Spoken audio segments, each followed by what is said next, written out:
تو حاضرین گرامی، یہ تبدیلی کتنی تیزی سے رونما ہوتی ہے.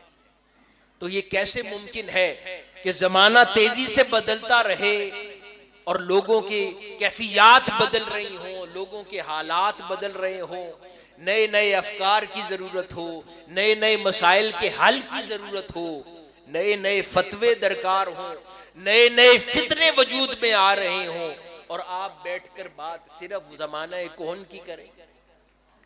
وہ تو حل نہیں دے سکتے، کیونکہ زمانے نے آگے بڑھ جانا ہے. تو یہ دین تو پھر آؤٹ ڈیٹڈ محسوس ہونے لگ جائے گا.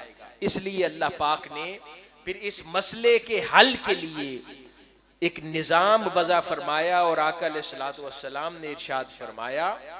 حدیث مبارکہ حضرت ابو درداء رضی اللہ تعالیٰ عنہ روایت کرتے ہیں کہ رسول اللہ صلی اللہ علیہ وآلہ وسلم نے ارشاد فرمایا کہ جو آدمی طلب علم میں کسی راستے پر چلتا ہے تو اللہ تعالیٰ اسے جنت کے راستے پر چلا دیتا ہے. بے شک فرشتے طلب علم کی رضا کے حصول کے لیے اس کے پاؤں تلے اپنے پر بچھاتے ہیں، اور عالم کے لیے زمین اور آسمان کی ہر چیز، یہاں تک کہ پانی میں مچھلیاں بھی مغفرت کی دعا کرتی ہیں. اور عابد پر، فقط عبادت گزار پر، علم رکھنے والے کی فضیلت ایسے ہی ہے جیسے 14ویں کے چاند کو فضیلت باقی ستاروں پر ہے. یعنی عابدین کی قطار ہو تو ایک علم والا ان پر یوں بھاری ہوا کرتا ہے. اور یقیناً پھر آقا علیہ الصلوۃ والسلام نے فرمایا، یہاں حل عطا فرما رہے ہیں. آپ نے فرمایا کہ علماء انبیاء کے وارث ہیں. اسی حدیث مبارکہ میں بے شک انبیاء کرام کی وراثت درہم و دینار نہیں ہوتی، بلکہ ان کی وراثت علم ہوتا ہے. پس جس نے اسے پا لیا اسے انبیاء کرام کی وراثت میں سے حصہ کثرت عطا ہو گیا. تو آقا علیہ الصلوۃ والسلام نے علماء کو اپنا وارث قرار دیا، انبیاء کا وارث قرار دے کر ایک رستہ کھولا کہ جب نبوت کی آمد کا سلسلہ ختم ہو جائے گا تو اب رشد و ہدایت، وہی ہدایت کی آواز جس کے ذریعے لوگوں کے غم اور دکھ دور ہونے ہیں، لوگوں کا خوف اور غم دور ہونے ہیں، اس رشد و ہدایت کی آواز فرمایا میرے بعد علماء کی ہوگی. اب علماء بھی کئی بار پھر سوال میں آتا ہے کیا اس سے مراد وہ عمومی علماء ہیں جو کسی عالم دین کی طرح کسی مدرسے سے فارغ و تحصیل ہو کر علم دین کی روایت کرنا شروع کر دیں یا خطاب کرنا شروع کر دیں؟ کیا اس سے مراد وہ علماء ہیں؟ نہیں، ان کی وضاحت بھی آگے آپ نے مختلف احادیث مبارکہ سے فرماتے چلے گئے. پھر اسی طرح ان کی فردر وضاحت ایک اور حدیث مبارکہ سے فرمائی کہ وہ عام علماء نہیں ہیں کہ جن کو اللہ پاک نے انبیاء کا وارث قرار دیا. فرمایا کہ ان میں پھر ایسے لوگ ہوتے ہیں کہ جن کو علم دینی اور باطنی علوم دونوں کی وراثت نصیب ہوتی ہے. ان میں کوئی اخیار ہوتے ہیں، کوئی ابدال ہوتے ہیں، کوئی اقطاب ہوتے ہیں. وہ در حقیقت اپنے دور میں صحیح معنوں میں ان انبیاء کے علمی وارث ہوتے ہیں، کیونکہ انبیاء کرام کے پاس فقط علم کتابی نہیں تھا. الانبیاء اس علم کے وارث ہوتے تھے جو براہ راست اللہ کے حضور سے نصیب ہوتا تھا، ان کے قلب اثر پر نازل ہوتا تھا. یعنی علم الکتاب کے بھی وارث ہوتے تھے اور اس علم کے بھی وارث ہوتے تھے جو قلب پہ نازل ہوتا تھا. تو جب انبیاء کے علم کا کسی کو وارث قرار دیا جا رہا ہے تو وہ فقط عالم کتابی کیسے ہو سکتا ہے؟ تو وہ حقیقی صحیح معنوں میں انبیاء کا وارث نہیں ہوگا اگر 4 گردانے پڑھ کر وہ مسند علمی سنبھالے یا کتاب سے درس دے تو کافی نہیں ہے. پھر یقینی بات ہے کہ ان علماء کی بات ہو رہی ہے کہ جن کے کلام یا جن کی زبان سے علم کتاب بھی جاری ہوتا ہے اور وہ علم بھی جاری ہوتا ہے جو ان کے قلب اطہر پر براہ راست علم لدنی کی صورت میں نازل ہوتا ہے. تو وہ علماء در حقیقت ایسے ہیں جن کو اللہ پاک فرما رہا ہے کہ یہ انبیاء کے وارث ہیں، آقا علیہ الصلوۃ والسلام نے ارشاد فرمایا، اور ان میں فرمایا کہ ابدال بھی ہیں۔ کیسے ابدال؟ سیدنا علی المرتضیٰ رضی اللہ تعالی عنہ سے روایت ہے، آپ نے فرمایا کہ آقا علیہ الصلوۃ والسلام نے فرمایا کہ میری امت میں ہمیشہ 40 آدمی ایسے ہوں گے جن کے دل قلب ابراہیمی کی طرح ہوں گے، اور ان کے ذریعے اللہ تعالی اہل زمین سے عذاب کو ہٹاتا ہے، انہیں ابدال کہتے ہیں۔ فرمایا کہ وہ اللہ رب العزت کے وہ خاص بندے، انبیاء کے علمی وارث، ان میں کئی ابدال ہیں، ایسے لوگ ہیں کہ جن کے وجود کی برکات سے اللہ پاک اہل زمین کو رزق بھی دیتا ہے، ان کی پریشانیاں بھی ٹالتا ہے، ان کی تکالیف کو دور بھی کرتا ہے۔ اور اس طرح کی بے شمار احادیث ہیں، روایات ہیں، جن کے اندر ان اشخاص اور شخصیات کا ذکر کیا گیا۔ پھر یہاں بات ختم نہیں ہوئی، پھر خصوصیت کے ساتھ اس رشد و ہدایت کے پیغام کو عام کرنے کے لیے آقا علیہ الصلوۃ والسلام نے امت مسلمہ کو ایک اور خوشخبری عطا فرمائی۔ وہ خوشخبری سیدنا ابی ہریرہ رضی اللہ تعالی عنہ کے ذریعے اور کئی اور صحابہ کرام کے ذریعے امت کو میسر آئی۔ وہ سیدنا ابی ہریرہ رضی اللہ تعالیٰ عنہ ارشاد فرماتے ہیں کہ آقا علیہ الصلوۃ والسلام نے فرمایا کہ اللہ تعالیٰ اس امت کے لیے ہر صدی کے آخر میں کسی ایسے شخص کو پیدا فرمائے گا جو اس امت کے لیے اس کے دین کی تجدید کرے گا۔ یعنی وہ رشد و ہدایت کا سلسلہ جو انبیاء لے کر آئے تھے، اور جب وہ دعوت دیتے تھے تو ان کی دعوت سے دنیا میں بھی خوف اور غم دور ہوتا تھا، اور آخرت کا خوف اور غم بھی دور ہوتا تھا۔ تو آقا علیہ الصلوۃ والسلام نے فرمایا، اے میرے امتیو، ابھی بھی تمہارے لیے خوف اور غم غور کرنے کا رستہ ہے۔ پہلے کہتا تھا کہ نبی کی بات سن کر اپنے ہر خوف اور غم دور کر لو، اب اپنے اپنے دور میں مجدد کی بات سن کر اپنے خوف اور اپنے غم دور کر لو۔ ہر صدی میں اللہ پاک وہ مجدد بھیجتا ہے جو انبیاء کرام کا علمی وارث ہوتا ہے، اور ہر صدی کے اندر وہ مجدد براہ راست آقا علیہ الصلوۃ والسلام کا نائب ہوا کرتا ہے۔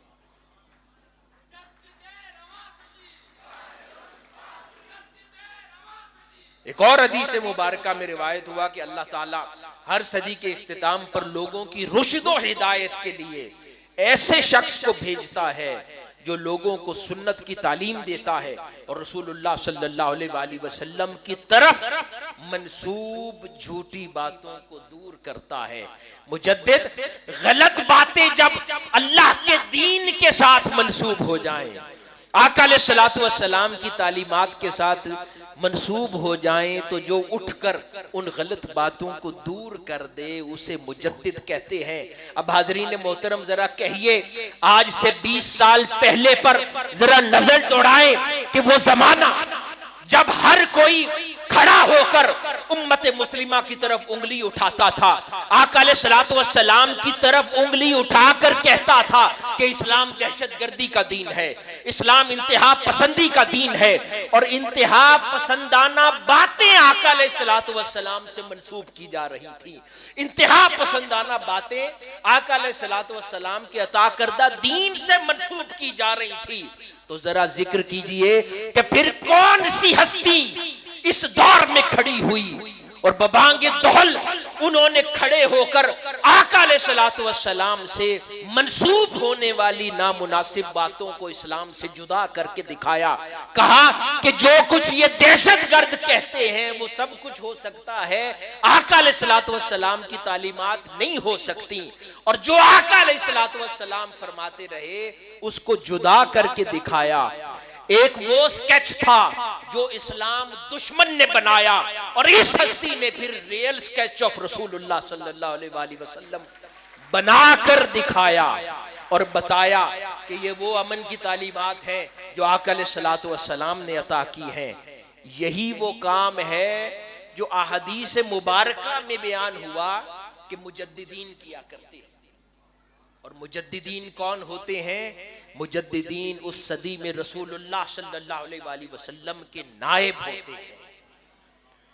یعنی ہم عام علماء کی بات نہیں کر رہے، ہم اس آواز کی بات کر رہے ہیں جو انبیاء کرام کی تعلیمات کا تسلسل ہے، جو نظام نبوت کے اور انبیاء کے آنے کے بعد ختم ہو گیا، اور آقا علیہ الصلوۃ والسلام نے آپ کی زبان مبارک سے ادا ہونے کے بعد قیامت تک اب رشد و ہدایت کا ہر دور میں واحد ذریعہ رہے گا. یہ اس آواز کی بات کر رہے ہیں کہ جس آواز نے لوگوں کا ہر خوف اور غم دور کرنا ہے. اس آواز کی بات کر رہے ہیں جس کے بارے میں اللہ پاک قرآن مجید میں فرما رہا ہے جب تم تک وہ رشد و ہدایت کی آواز پہنچے تو لبیک کہنا. اس آواز کو سن کر لبیک کہنا تو پھر اللہ پاک تمہارا ہر خوف بھی دور کر دے گا اور ہر غم بھی دور کر دے گا. یہ نہیں فرمایا جس شے سے تمہیں خوف ہوتا ہے اس شے کو ختم کر دے گا، یہ نہیں فرمایا. فرمایا ہے تمہارا خوف دور کر دے گا.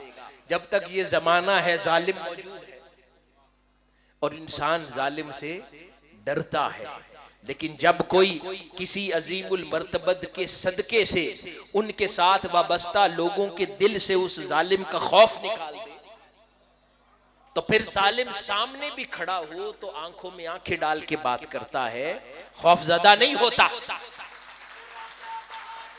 یہ نہیں فرمایا کہ قیامت تک اب ظلم کا نظام ختم ہو جائے گا، کوئی کسی کو قتل نہیں کرے گا، کوئی کسی کے ساتھ زیادتی نہیں کرے گا، کوئی جھوٹ نہیں بولے گا، کوئی کسی کے دین کے ساتھ کھیلے گا نہیں، لوگوں کو غربت میں تکلیف نہیں پہنچے گی، لوگوں کو سب کو برابر کھانا میسر آ جائے گا. یہ نہیں کہا. کہا ان بزرگوں کی تعلیمات میں، ان کی صحبت میں بیٹھنے کے صدقے سے ان کی صحبت والے بے نیاز ہو جائیں گے، غیور ہو جائیں گے، باغیرت ہو جائیں گے، باہمت ہو جائیں گے، غربت میں بھی عزت سے جئیں گے اور خون بہا بھی نہیں لیں گے، اور غیرت سے اپنے بہے خونوں پر سودا بھی نہیں کریں گے. اس دور میں جس دور میں ہر کوئی اپنے ضمیر اور خون کا سودا کرتا پھرتا نظر آتا ہے، کیونکہ یہ لوگ اس مرد حق اور نائب الرسول کی صحبت میں بیٹھنے والے ہوں گے، اس لیے غیرت مند ہوں گے. ان لوگوں میں غیرت نظر آئے گی، ان لوگوں میں حمیت نظر آئے گی، ان لوگوں میں ہمت نظر آئے گی، اور یہ کسی ظالم کا خوف نہیں کریں گے. ان کو بھی دکھ پہنچیں گے، ان کے بھی اپنے ان سے بچھڑیں گے، ان کے کاروبار کے نقصان بھی ہوں گے، پر یہ خوش ہوں گے کہ ہمارا مالک راضی ہے. یہ بے نیاز ہوں گے، یہ دنیا کی تکلیفوں سے پریشان ہونے والے نہیں ہوں گے. اب زمانہ تو وہی ہے، نیشنلٹی بھی سیم ہے، اسلام بھی سیم ہے، لیکن پھر فرق کیا ہے؟ فرق صحبت کا ہے. ہر کسی کو اس مرد کامل کی صحبت میسر نہیں ہے. جن کو اس مرد کامل کی صحبت میسر ہے ان کے دل بے نیاز ہو گئے. وہ زمانے میں سر اٹھا کے جیتے ہیں، بھلے جیب میں کچھ ہو یا نہ ہو، لیکن زمانے میں سر اٹھا کے جیتے ہیں. علم دوستی ان کے اندر ہے، علم سے محبت کرتے ہیں، جہالت کو دور بھگانے والے ہیں. بڑے چھوٹی ملازمت کرتے ہوں مگر علم کے قدردان ہیں، علم کی بات کرتے ہیں، مطالعے کا شوق رکھتے ہیں، علم دین کی طرف رغبت رکھتے ہیں اور غیور ہیں، غیرت مند ہیں. یہ وہ صحبت ہے جو پھر خوف اور غم سے بے نیاز کر دیتی ہے. تو ایک تعریف تو ہم نے اولیاء کی سن رکھی ہے نا کہ لا خوف علیہم ولا ہم یحزنون، نہ انہیں کوئی خوف ہوتا ہے نہ وہ غمگین ہوتے ہیں. آج ہم نے قرآن مجید سے ہی دوسری تعریف جانی کہ صرف اولیاء ہی خوف اور غم سے دور نہیں ہوتے، ان اولیاء کی صحبت میں بیٹھنے والے بھی خوف اور غم سے دور ہوتے ہیں. یعنی ان اولیاء کے رفقا بھی خوف اور غم سے دور ہوتے ہیں، ان کے دل بھی بے نیاز ہو جاتے ہیں. تو حاضرین گرامی، یہ مجددیت کا وہ سلسلہ ہے جو اللہ پاک نے انبیاء کرام کے بعد جاری فرمایا ہے۔ اب مجددیت کسی ایسی شے کا نام نہیں ہے کہ کوئی بھی انسان کھڑے ہو کے دعویٰ کر دے کہ میں مجدد ہوں۔ اس کے بارے میں بہت وضاحت کے ساتھ بزرگان دین نے، ائمہ نے اپنی کتب کے اندر بیان کیا ہے کہ مجدد کہلانے کا حقدار کون ہوتا ہے۔ یہ نہیں ہے کہ جس کو جس سے محبت ہے وہ کھڑے ہو کر اعلان کر دے کہ میرا شیخ مجدد ہے، ایسا نہیں ہے۔ اس کا ایک نظام وضع ہوا ہے۔ اب امام مجد الدین ابو السعدات المبارک بیان کرتے ہیں تفصیل کے ساتھ مجدد کی پہچان۔ آپ فرماتے ہیں یہ وہ شخص ہے جسے اللہ پاک ہر صدی کے آغاز میں بھیجتا ہے، اور یہ فقط ایسے فقیہ نہیں ہوتا یا کسی ایک فن کا ماہر نہیں ہوتا، وہ جمیع فنون پر مہارت رکھتا ہے۔ اگر اس پر پھر وہ فرماتے ہیں کہ اگر حدیث کی بات ہو، کوئی اس کی طرف دیکھے تو اس سے بڑا کوئی محدث نظر نہ آئے، فقہ کی بات ہو، فہم دین کی بات ہو تو اس سے زیادہ دین کی فہم و فراست رکھنے والا نظر نہ آئے۔ پھر صرف علم پھیلاتا نہیں ہے، اہل علم کا قدردان بھی ہوتا ہے، اہل علم کا قدردان بھی ہوتا ہے، ان کی مدد و نصرت کرتا ہے علم والوں کی۔ پھر اس کے وجود سے فکری محاذوں کے اوپر بھی ستھرائی اور اجلائی پیدا ہوتی ہے، اور علمی محاذوں پر بھی اس سے بڑا کوئی مجتہد نہیں ہوتا۔ یہ وہ تمام نشانیاں ہیں جو کسی شخصیت کو اس کے لائق بناتی ہیں۔ پھر کئیوں نے لکھا وہ قصیر القطب ہوتا ہے، قصیر الجہات ہوتا ہے، بہت سے پہلو اس کی شخصیت میں پوشیدہ ہوتے ہیں، اور تبھی جا کے وہ اس مقام و مرتبے پر فائز ہوتا ہے۔ پھر کسی نے امام عبد الرؤوف المناوی، ایک اور بڑے بزرگ ہستی ہیں، وہ مجدد کی تعریف بیان کرتے ہوئے بیان کرتے ہیں کہ وہ مجدد اس امت کے لیے اس کے دین کی تجدید کرتا ہے، یعنی وہ سنت کو بدعت سے جدا کرتا ہے، علم کو کثرت سے پھیلاتا ہے، اہل علم کی مدد و نصرت کرتا ہے، اہل بدعت کا زور توڑتا ہے اور انہیں رسوا کرتا ہے۔ اور ائمہ نے کہا کہ وہ ظاہری اور باطنی دونوں علوم پر ماہر ہوتا ہے، فقط علم ظاہر کتابی علم کی بات نہیں ہو رہی۔ کہا کہ مجدد وہ ہے باطنی یعنی روحانی علوم پر بھی اتنی مہارت رکھتا ہے جتنی ظاہری علوم پر مہارت رکھتا ہے، تبھی جا کر وہ اپنے دور میں اپنی صدی کے اندر وہ فریضہ سر انجام دیتا ہے۔ حاضرین گرامی، ہم نے پہلے عرض کیا کہ یہ جو انبیاء کی آمد کا سلسلہ تھا وہ کم و بیش 100 سال کے فرق سے دوسرا نبی آیا کرتا تھا۔ اللہ پاک نے نبوت کا سلسلہ تو منقطع فرما دیا لیکن قانون تبدیل نہیں فرمایا۔ آج بھی رشد و ہدایت کا سلسلہ اب مجددین کے ذریعے جاری ہے، اور فرمایا کہ اللہ پاک مجدد بھی ہر صدی پر، ایک صدی میں آغاز پر ایک خطے میں ایک بھیجتا ہے، جس کے ذریعے اس دور کی جو باقی ماندہ اقدار پسماندہ ہوتی جا رہی ہوتی ہیں ان میں جان ڈالتا ہے، ان کا احیاء کرتا ہے اور ان کو بہتری کی طرف لے کر آتا ہے۔ حاضرین گرامی،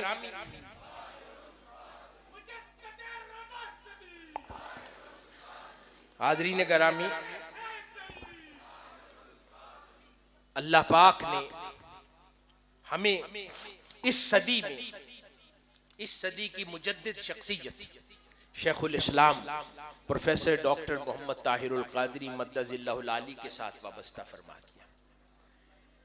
ہم کتنے خوش نصیب ہیں کہ اس دور میں اللہ پاک نے جو رشد و ہدایت کی سب سے طاقتور آواز کہ جس کے ذریعے خوف اور غم کا دور ہونا ہے، اور اللہ پاک نے زمانے کو ان کے ذریعے ہدایت دکھانی ہے، زمانے کو نئے امور سے آگاہ کرنا ہے، اللہ پاک نے اسی ہستی کو ہمارا قائد بنایا ہے، ان کے ساتھ ہمیں وابستہ کیا ہے، ان کے ساتھ ہمیں جوڑا ہے۔